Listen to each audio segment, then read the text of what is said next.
Shalom kekasih Tuhan, selamat pagi, selamat hari Minggu, dan selamat beribadah. Kita bersyukur pagi ini masih punya waktu untuk berjumpa dengan kebenaran firman-Nya. Dan saya percaya bahwa semua karena kasih Tuhan. Kita ada sampai hari ini semua berkat kasih Tuhan yang tak habis-habisnya. Dari hari Minggu ke hari Minggu, bahkan bulan ke bulan, dan tahun ke tahun. Sehingga pagi ini kita beribadah, dan kita naikkan syukur kepada Tuhan.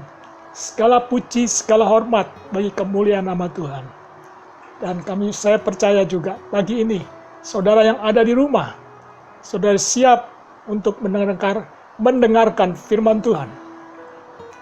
Dan pagi hari ini, saya percaya juga, bahwa saudara sudah mengalami banyak kejenuhan karena di rumah terus, di rumah saja cukup lama saudara. Mungkin saudara bosan, mungkin saudara sebel, mungkin saudara rasa tidak nyaman karena hanya terkurung di rumah. Namun kasih Tuhan tidak pernah meninggalkan hidup saudara dan saya. Tuhan selalu menyertai dalam segala musim kehidupan kita. Tuhan selalu beserta dengan kita. Karena itu namanya Dia Immanuel. Oleh karena itu pagi hari ini kita akan membaca satu kebenaran firman Tuhan. Baik Bapak Ibu yang ada di rumah, saudara bisa buka Alkitab bersama saya. Di dalam Matius pasal yang ke-5, ayat yang ke-8. Saya akan bacakan bagi Bapak Ibu saudara yang ada di rumah. Matius 5 ayat yang ke-8 terjemahan Indonesia dikatakan begini. Berbahagialah orang yang suci hatinya, karena mereka akan melihat Allah. Sekali lagi saya bacakan. Berbahagialah orang yang suci hatinya, karena mereka akan melihat Allah. Dalam terjemahan bahasa Indonesia masa kini atau BIMK, itu terjemahnya saya bacakan buat saudara. Berbahagialah orang yang murni hatinya. Mereka akan mengenal Allah. Sekali lagi, berbahagialah orang yang murni hatinya. Mereka akan mengenal Allah. Baik Bapak Ibu yang dikasihi Tuhan. Kata bahagia di sini dalam terjemahan Indonesia. Sedangkan dalam terjemahan bahasa Inggrisnya atau King James Version dikatakan diberkatilah orang yang suci hatinya, karena mereka akan melihat Allah. Atau diberkatilah orang yang murni hatinya, mereka akan mengenal Allah. Nah, bicara hati, tidak ada satu orang pun yang tahu, kecuali Tuhan. Kalau dalamnya laut, kita dapat duga, kita dapat ukur dengan alat pengukur. Tapi dalamnya hati, tidak ada yang tahu, hanya Allah yang tahu. Dia menyelidiki hati saudara dan saya. Oleh karena itu dibutuhkan di masa-masa sekarang, dibutuhkan hati yang murni, hati yang suci. Kenapa? Karena hati yang murni dan suci itu menandakan bahwa kita telah terbebas dari sampah-sampah rohani. Contohnya sampah-sampah rohani yang sering kali ada dalam hati manusia, yaitu kebencian, kekecewaan, kepahitan, kemarahan, bahkan sakit hati. Saya ulangi lagi, Tuhan mau hati kita murni. Tuhan mau hari-hari terakhir, Tuhan mau hati kita sungguh-sungguh suci. Ukuran dari suci adalah kita terbebas dari sampah-sampah rohani, yaitu kebencian, kekecewaan, kepahitan, kemarahan, bahkan sakit hati. Karena ada banyak orang di masa-masa sekarang, apalagi di masa pandemi COVID-19, banyak orang kecewa dengan Tuhan. Banyak orang benci dengan hidupnya. Banyak orang kepahitan dengan sesamanya. Bahkan banyak orang menjadi amarah, jadi marah, jadi emosi, bahkan sakit hati dengan kehidupannya. Sehingga ini perlu kita buang. Sedangkan Amsal mencatat dalam Amsal 4 ayat yang ke-23 mengatakan, jagalah hatimu dari segala kewaspadaan, karena dari situlah terpancar kehidupan. Itu Amsal mengatakan demikian. Dan Amsal mencatat, jagalah hatimu. Sedangkan Tuhan pada waktu dia khotbah di bukit, dia ingatkan, berbahagialah atau diberkatilah orang yang hatinya murni, orang yang hatinya suci, supaya kita bisa melihat Allah atau mengenal Allah. Contohnya, bukan berarti kita bisa melihat wujud Allah dengan mata jasmani kita, tetapi dengan mata rohani yang tercelik, kita bisa melihat karyanya dalam hidup saudara dan saya. Kita bisa melihat betapa nyatanya keterlibatan Allah dalam hidup kita, yaitu pertolongannya saat kita dalam kesesakan. Itu karyanya Tuhan. Kita bisa melihat Allah ketika kita mengalami kesesakan. Kita bisa melihat Allah ketika kita mendapatkan pertolongan Tuhan pada waktu kita mengalami tekanan atau kesesakan dalam hidup kita.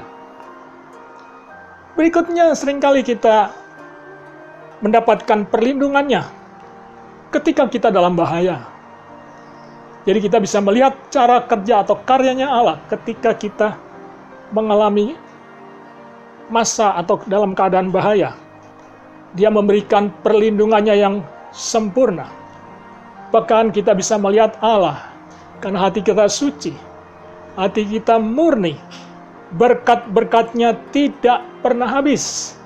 Ada penyediaan Tuhan di masa-masa krisis, ada berkat Tuhan di masa-masa dalam kondisi COVID-19, atau dalam kondisi pandemi yang begitu meluas di bangsa Indonesia, bahkan di seluruh dunia. Kita bisa melihat karya Allah dalam penghiburannya. Saat kita sedang berduka, Tuhan memberikan kita kekuatan. Saat kita lemah, dikatakan demikian. Pengalaman, contoh yang kita pernah alami. Ada penghiburan saat kita sedang berduka. Tuhan memberi kita kekuatan saat kita lemah. Dia memberikan tuntunan pada waktu kita menghadapi jalan buntu. Dia memberikan jalan keluar sehingga kita bisa melihat pintu-pintu terbuka. Nah, itu kita bisa melihat Allah. Bagaimana Allah bekerja ketika hati kita murni, hati kita suci, tidak ada sampah-sampah rohani, kepahitan, sakit hati. Nah, orang-orang yang seringkali sakit hati adalah orang-orang yang tidak bisa mengampuni. Catat, mengampuni dan melupakan itu satu kekuatan kita untuk kita bisa mengalami hati nurani yang murni, hati yang suci, sehingga kita bisa mengenal Allah, kita bisa melihat Allah di dalam karya-karyanya. Saya percaya, Tuhan itu betul-betul sesuatu yang real, yang nyata. Semakin Allah menyatakan dirinya dalam hidup saudara dan saya, semakin rindu kita untuk menyucikan hati kita, menguduskan hati kita, sehingga kita semakin berbahagia, kita semakin diberkati berlimpah-limpah dan beruntung. Kenapa? Karena kita sudah siap. Hati kita sudah siap, hati kita tidak tercemar dengan sampah-sampah rohani di zaman ini, apalagi di masa-masa sukar ini. Dan bukan kita mengejar berkat, saudara. Bukan kita mengejar berkat sampai mati-matian, sampai lupa ibadah, sampai lupa berdoa, sampai lupa bersekutu karena kita hanya mengejar berkat. Tapi yang Tuhan mau, carilah kerajaan Allah dan kebenarannya, maka semuanya itu akan ditambahkan kepadamu. Saya percaya, kerajaan Allah itu bukan soal makan dan minum. Amin, saudara. Tapi kerajaan Allah itu soal kebenaran, damai sejahtera, dan sukacita oleh Roh Kudus. Tuhan kasih seperti itu. Di dalam hati orang yang murni, dalam hati setiap orang yang suci. Dan saya yakin bahwa ketika kita menjaga hati kita, maka kita tidak punya kelicikan hati. Karena Yeremia pasal 17 ayat 9. Saya bacakan bagi Bapak Ibu Saudara yang ada di rumah. Yeremia 17 ayat yang 9 mencatat bahwa betapa liciknya hati manusia. Betapa liciknya hati manusia. Lebih licik dari segala sesuatu yang ada di bumi. Jadi hati-hati saudara. Seringkali kita paksa hati kita untuk menjadi hati yang baik, hati yang benar, hati yang suci. Namun seringkali kita licik. Ada hal-hal yang akan kita capai yang disebut zaman sekarang adalah kemunafikan atau modus. Seringkali kita modus untuk melakukan sesuatu, mendapatkan sesuatu dengan cara-cara kita sendiri. Sehingga hati kita tidak lagi benar, hati kita tidak lagi tulus, hati kita tidak lagi suci. Sehingga yang timbul adalah kelicikan dalam hati kita. Tuhan mau di masa-masa sekarang, bukan yang kita kejar itu berkatnya. Bukan yang kita kejar itu pertolongannya. Bukan yang kita kejar itu hanya perlindungannya. Tetapi yang Tuhan mau, yang kita kejar adalah kekudusan. Nah, orang yang kudus hatinya pasti dapat melihat Allah. Dan saya percaya juga bagaimana cara memelihara hati yang murni. Saya mau kasih tips bagi Bapak Ibu Saudara sekalian. Bagaimana membangun, memelihara hati yang murni atau suci. Yang pertama, buang sampah-sampah rohani, ganti dengan perkara-perkara ilahi. Jadi mari kita buang sampah-sampah rohani. Kita mengampuni orang yang menyakiti kita. Kita buang sakit hati, kita buang kepahitan, kita buang semua kemunafikan, kita buang segala cara-cara dunia. Dan kita ganti dengan perkara ilahi. Apa itu perkara-perkara ilahi yang tadi saya katakan? Carilah dahulu kerajaan Allah dan kebenarannya, sehingga semuanya itu akan ditambahkan kepadamu. Kerajaan Allah itu di dalamnya bukan soal makan dan minum, tapi kerajaan Allah itu soal kebenaran, damai sejahtera, dan sukacita oleh Roh Kudus. Ya, jadi karena itu kita harus buang sampah-sampah rohani dan kita ganti dengan perkara-perkara ilahi yang mendatangkan kebaikan dalam hidup saudara dan saya. Efesus pasal 4 ayat 31 mencatat, saya bacakan, Efesus pasal 4 ayat 31. Segala kepahitan, kegeraman, kemarahan, pertikaian, dan fitnah hendaklah dibuang dari antara kamu. Demikian pula segala kejahatan. Jadi Tuhan ingatkan dalam kebenaran firman-Nya pagi ini. Saudara yang punya kepahitan, yuk mari kita buang. Entah kepahitan dengan istri atau dengan suami atau dengan anak-anak atau dengan pemimpin atau dengan pembantu rumah tanggamu atau dengan tetanggamu. Mari kita buang. Buang semua kegeraman, kekesalan, geram. Rasanya pengen balas kejahatan orang-orang yang menjahati kita. Itu dibuang. Tidak ada dalam hati kita. Tidak boleh mampir di hati kita. Karena itu merupakan sampah-sampah rohani yang harus kita singkirkan. Dan kita juga buang kemarahan. Jangan sebentar kita marah, apa-apa kita marah. Segala apa yang kita buat kita marah. Buang itu semua. Tidak ada dalam kamus hati yang murni, hati yang suci. Buang semua pertikaian. Singkirkan semua perselisihan. Karena itu sampah rohani yang membuat doa kita terhalang. Buang juga fitnah. Apalagi fitnah, saudara. Dunia bilang fitnah lebih kejam daripada pembunuh. Oleh karena itu mari kita buang. Dibuang, semua dibuang dari antara kamu. Demikian pula segala kejahatan kita. Jadi kalau mau buat jahat, mau fitnah orang, mau marah sama orang, mikir dulu. Ini mendatangkan perkara ilahi atau perkara-perkara yang merusak hubungan kita dengan Tuhan. Tuhan mau hubunganmu dengan saudara, dengan Tuhan tetap terjaga, terpelihara, karena kita mempunyai hati yang murni, hati yang suci. Ya. Sehingga ketika kita buang, kita terhindar dari hati yang munafik. Sudah tahu munafik? Berpura-pura baik. Ya, jadi orang yang hatinya murni, dia punya hati yang tulus, dia punya hati yang suci, dia bisa mengasihi dengan tulus, bukan karena terpaksa, bukan karena munafik, sehingga mendapatkan sesuatu yang ia harapkan. Saudara, pagi hari ini, kalau masih ada kemunafikan dalam hatimu, buang, itu tidak berguna, singkirkan itu semua. Karena Efesus tadi sudah bilang, buang. Yang kedua,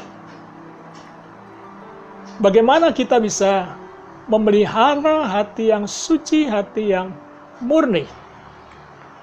Yang kedua adalah, jaga dan pelihara baik-baik hati kita dari pencemaran dunia ini. Apalagi di masa-masa krisis ini, masa-masa yang tidak menyenangkan, masa-masa di rumah. Kita tidak bisa keluar sana-sini, kita tidak bisa jalan sana-sini, kita tidak bisa beribadah di gereja, di gedung gereja. Kita berputar-putar dari kamar ke kamar, dari pintu ke pintu. Saya kasih tahu, jaga hatimu. Tidak hanya saudara jaga pintu saudara, tapi Tuhan mau lebih lagi. Kita jaga dan pelihara baik-baik hati kita dari semua pencemaran dunia. Kenapa? Karena Amsal sudah mencatat, jagalah hatimu dari segala kewaspadaan.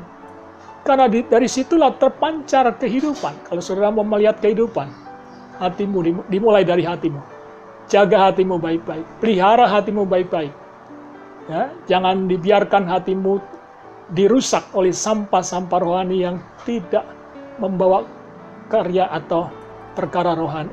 Perkara ilahi maksud saya. Nah, contohnya, saudara tahu bunga teratai? Hidupnya di mana? Bunga teratai yang hidupnya itu di air lumpur. Apakah bunga teratai itu bisa jadi lumpur? Tidak.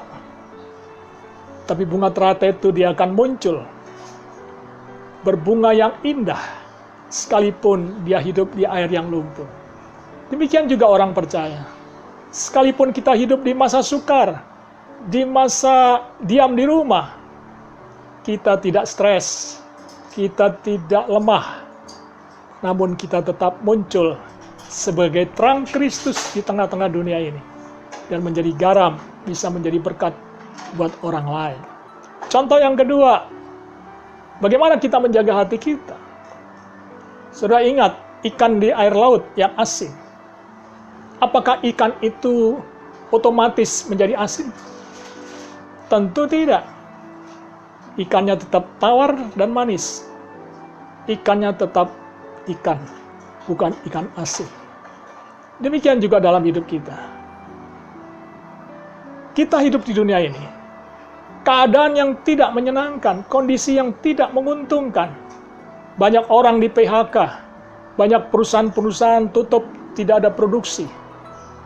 Banyak kendaraan-kendaraan tidak berjalan kiri kanan. Saya percaya pagi ini, kita tidak mengikuti arus dunia ini. Kita tidak mengikuti arus keadaan yang kita sedang lihat. Seperti ikan, dia tidak langsung otomatis jadi ikan asin, sekalipun dia hidup di laut asin. Seperti bunga teratai, sekalipun dia tumbuh di air yang berlumpur, dia tidak menjadi bunga yang penuh dengan lumpur. dia tetap menjadi bunga yang indah dipandang. Dan saya bersyukur bahwa itu semua Tuhan dandanin untuk kita belajar sesuatu dari setiap karya yang Tuhan sudah buat di dalam kehidupan kita. Yang ketiga,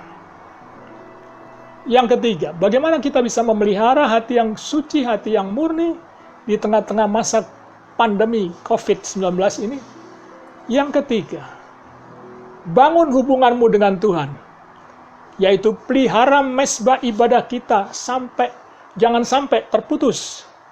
Pelihara mezbah doa kita, pelihara mezbah ibadah kita, jangan sampai berhenti atau terputus. Itu yang Tuhan mau. Sehingga hati kita tetap terbangun, hati kita tetap tertuju kepada Tuhan. Karena yang dilihat Tuhan adalah hati saudara dan saya.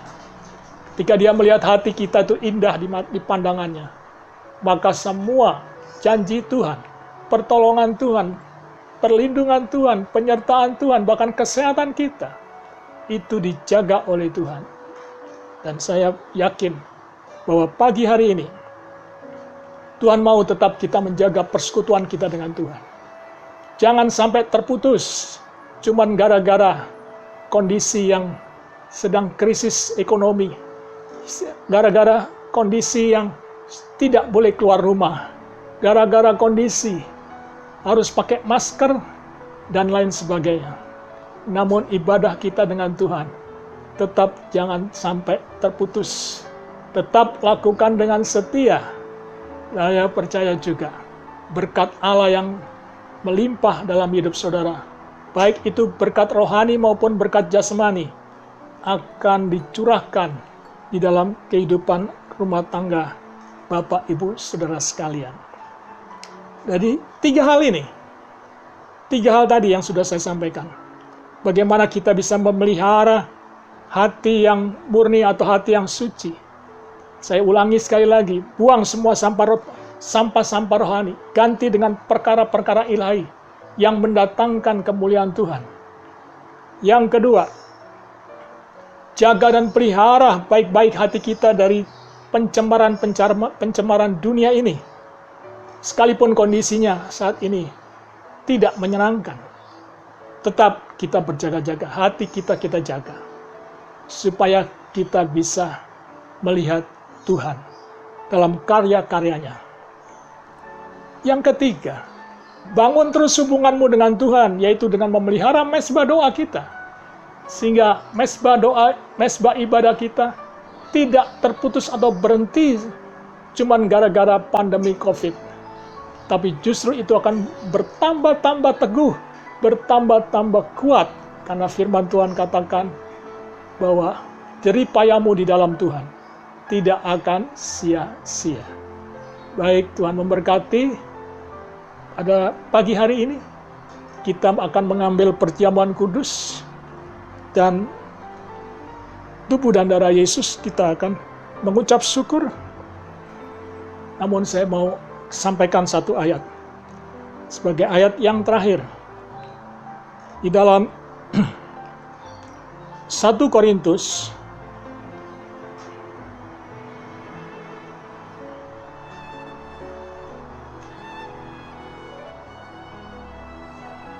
1 Korintus 10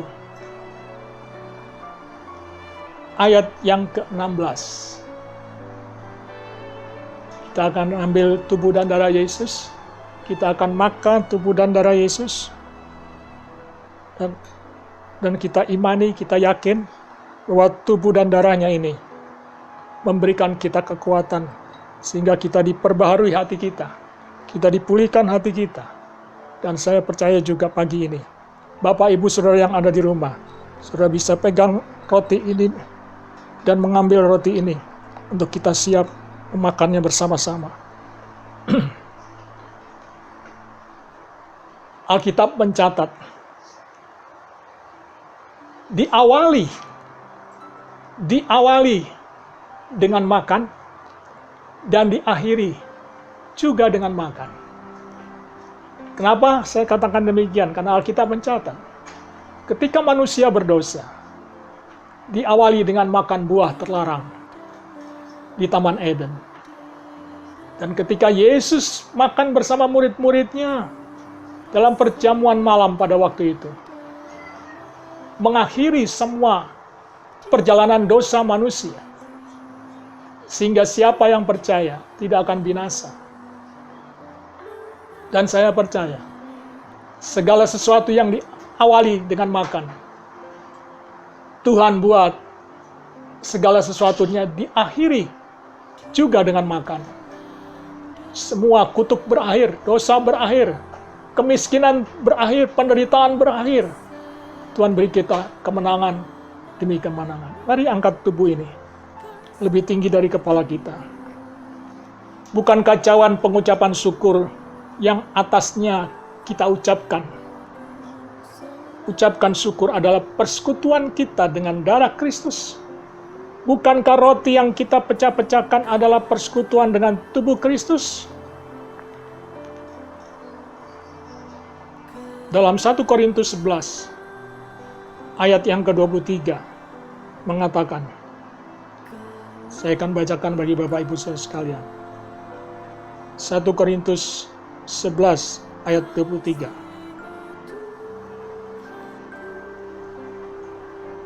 Oke.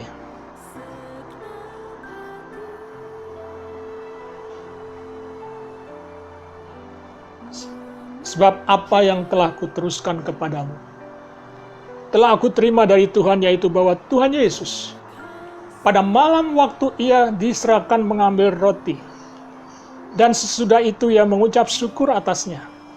Ia memecah-mecahkannya dan berkata, inilah tubuhku, yang diserahkan bagi kamu. Perbuatlah ini menjadi peringatan akan aku. Kita bersyukur bahwa tubuh yang dipecah-pecahkan sudah diserahkan bagi saudara dan saya, sehingga kita mengalami pengudusan, penyucian, pengampunan, dan juga kebenaran-kebenaran Tuhan ada dalam hidup kita. Dia gantikan kita, sehingga kita yang berdosa diselamatkan. Terima kasih Bapa di surga, kami bersyukur atas tubuhmu yang terpecah-pecah ini. Kami mau makan bersama-sama dan sebagai menjadi peringatan akan kematian-Mu. Kami mengucap syukur dalam nama Yesus kami mau makan. Mari kita makan.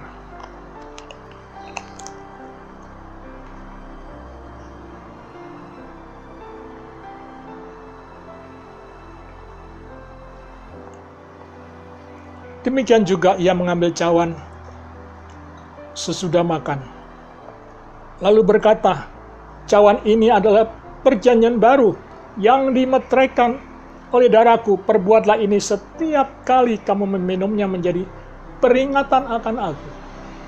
Tadi saya katakan bahwa Tuhan mengakhirinya dengan makan ketika kita berdosa pada awalnya. Dan sekarang darahnya yang tercurah menjadi cawan perjanjian baru. Darahnya menyembuhkan, menyucikan, menguduskan, mentahirkan, sehingga dia gantikan kutuk menjadi berkat. Mari kita minum bersama-sama dalam nama Yesus.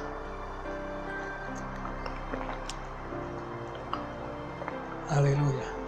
Mari kita berdoa. Terima kasih Bapa di surga. Kami mengucap syukur pagi ini bahwa Engkau mengajarkan kami untuk kami memiliki hati yang murni, hati yang kudus, hati yang suci, supaya kami dapat melihat Tuhan, bahkan kami mengenal siapa Tuhan. Kami bersyukur bahwa firman-Mu mengajarkan kami untuk kami memelihara hati kami sehingga tidak tercemar oleh sampah-sampah rohani dunia ini. Engkau mengajarkan kami untuk kami tetap berjaga atau menjaga hati kita dengan baik-baik, karena akan muncul atau terpancar kehidupan dalam kehidupan kami. Engkau juga mengajarkan kami untuk kami tetap memelihara hubungan kami dengan Engkau ya Tuhan. Dan kami bersyukur Engkau juga mengajarkan kami untuk kami tetap memelihara ibadah dan doa kami. Dalam kondisi apapun, dalam kondisi kekurangan, dalam kondisi masa-masa pandemi, kami percaya Tuhan ada bersama kami. Berkati kekasih-kekasih Tuhan yang Tuhan cintai. Biar kami semua tetap menjaga 3 hal ini. Memelihara hati yang suci. Karena kami akan melihat Tuhan. Kami akan mengenal siapa Tuhan yang kami sembah. Dan kami percaya pagi ini, Tuhan memberkati kita semua dalam nama Yesus. Amin. Mari kita angkat kedua tangan kita dan kita terima berkat Allah. Kekasih-kekasih Kristus, terimalah berkat Allah. Tuhan memberkati engkau dan melindungi engkau. Tuhan menyinari engkau dengan wajah-Nya dan memberikan kepadamu kasih karunia-Nya. Tuhan juga menghadapkan wajah-Nya kepadamu dan memberikan engkau semua damai sejahtera. Sehingga bakul-bakulmu diberkati Tuhan, lumbung-lumbungmu diberkati Tuhan, ladang-ladangmu diberkati Tuhan, rumah tanggamu diberkati Tuhan, bahkan kesehatanmu diberkati Tuhan. Dalam nama Yesus kami terima seluruh berkat Allah pada pagi ini. Haleluya, semua yang percaya dan terima katakan, amin.